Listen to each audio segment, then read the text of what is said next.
Thank you for staying with us. It appears there is no end in sight regarding economic hardship and rising costs of living in Nigeria. The country's inflation rate hit a new 17-year high of 20.77% in September as food supply, foreign exchange crisis, and hike in import costs worsened. According to the National Bureau of Statistics, NBS, the country's inflation rose to 17-year high from 20.52% in August, which has now been broken by September's figure. Jiri, 20.77% is like, this is difficult to comprehend, and now we know why everything has gone haywire in the markets, the prices of goods and services in the markets and everything. So officially, inflation has hit 20.77%. What is the significance of this? Yeah, these are early signs of what is to come. I think that it couldn't have been otherwise. 20.77, it could even have been higher, because you and I know what we are going through when we go to the market. You know what we're experiencing. The forex illiquidity is causing so much hardship for manufacturers, and they have no choice to increase the cost of their end products.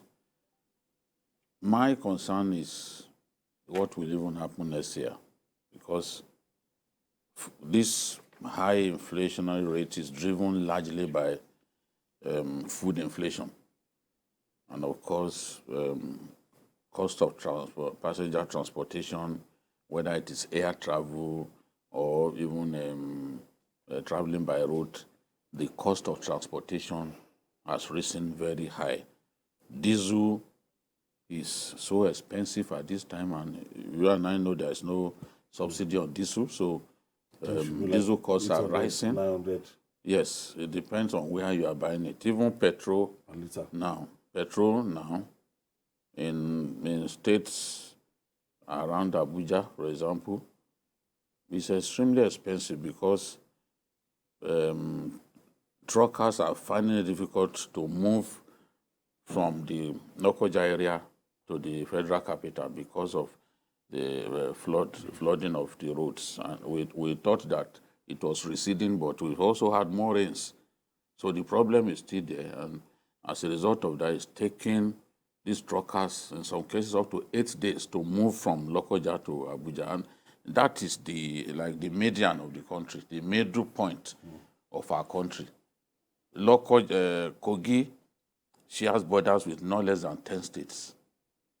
So you have to pass through Kogi to get to federal capital. Petrol is expensive in the federal capital now. It's scarce because of that difficulty. All of these things are driving up inflation, because if somebody buys fuel at 300 naira per liter, if he's someone who supplies goods and services, of course he's going to remove that cost from the price that's going to sell it to you. Now, why I said I'm even worried for next year, this food inflation will definitely be higher, driven largely by what has happened. This flooding has ruined many farms. People are forced to harvest their crops too early. Some rice farms have been totally washed away. And I'm just hearing that the federal government said they are going to talk to Cameroon. Why should it be now that after so much destruction, somebody spent 25 million on his rice farm, he's lost everything? So, and rice takes on the average between 9 to 10 months from planting to harvesting. So it's not the sort of crop that you can say, oh, once we are done with this flooding, we can quickly produce. That's not going to happen. And you cannot mitigate the effect of shortfall in rice production by resorting to imports. It's not going to work.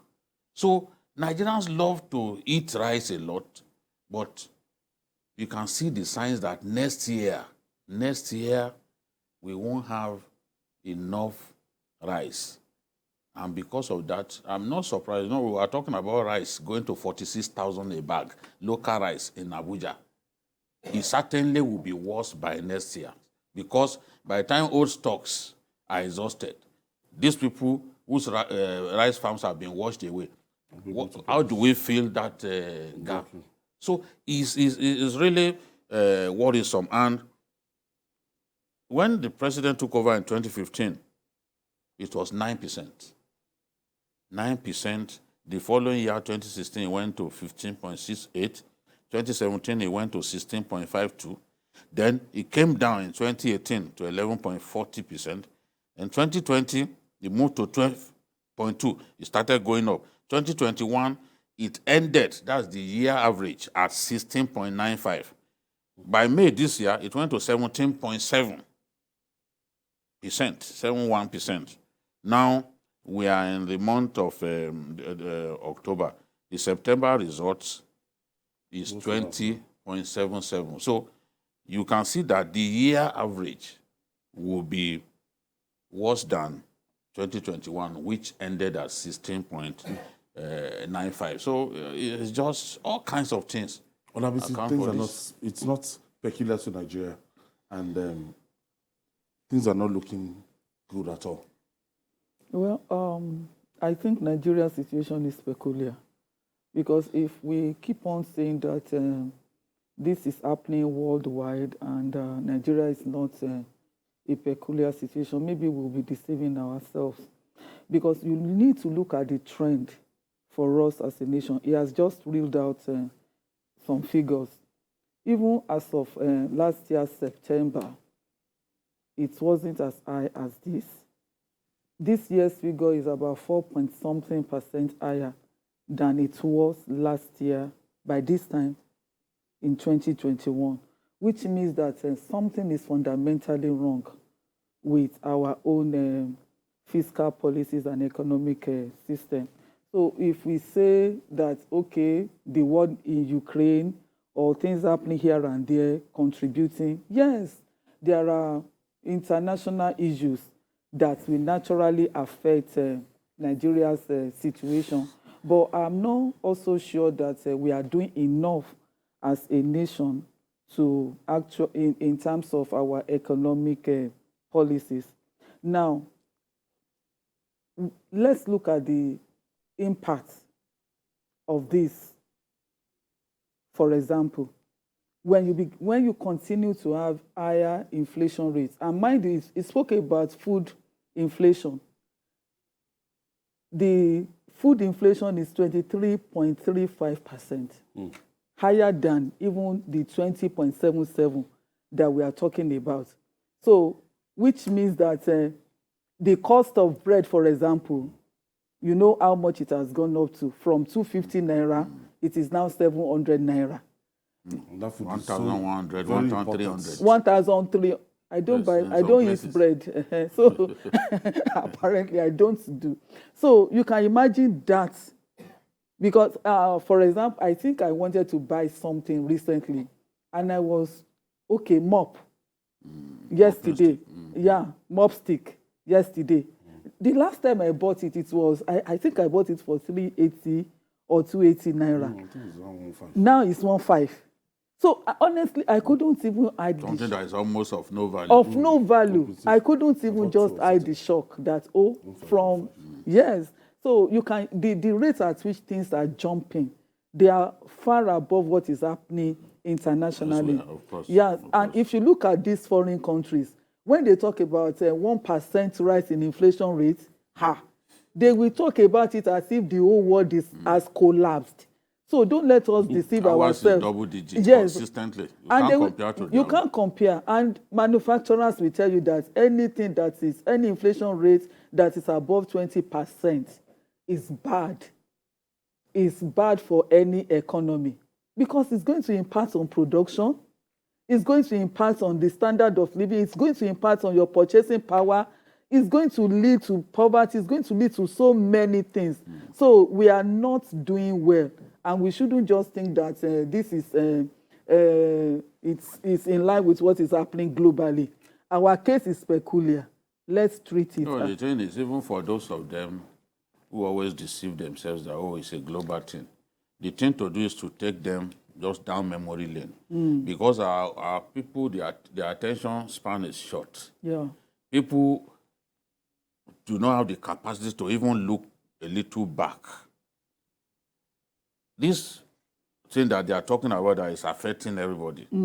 Yes, the war in Ukraine has led to spiraling inflation across the world. But when did the war begin? Exactly. It began in March. Exactly. And the effect was not even felt immediately. But we are talking about a trend that we have noticed since last year. Exactly. Double-digit inflation in Nigeria is not even a one-year-old thing. Exactly. So the countries that they are talking about, UK, the rest of are they on double-digit inflation?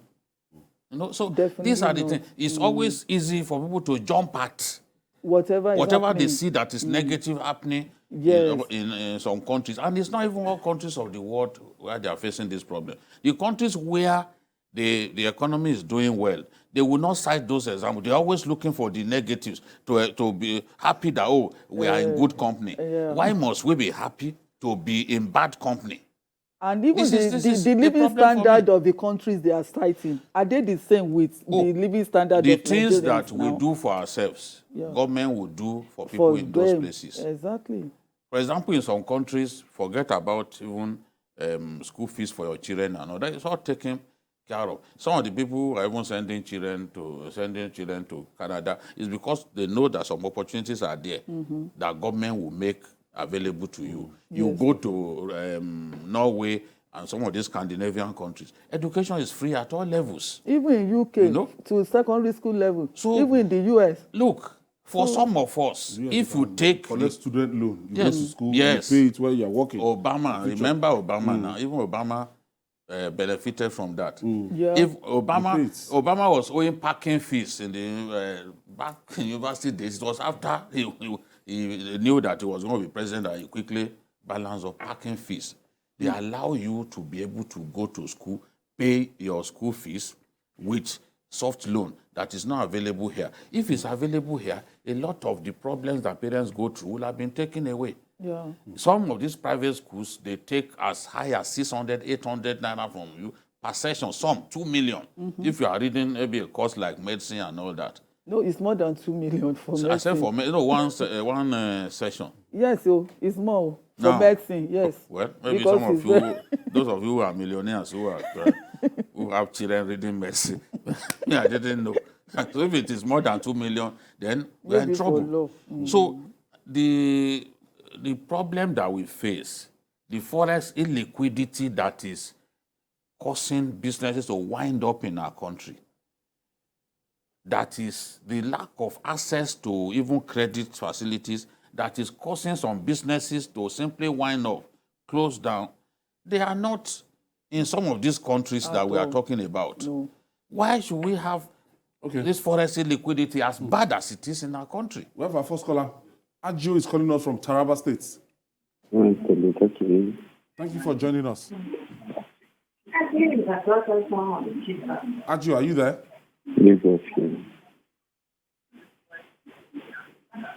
Ajo, are you there?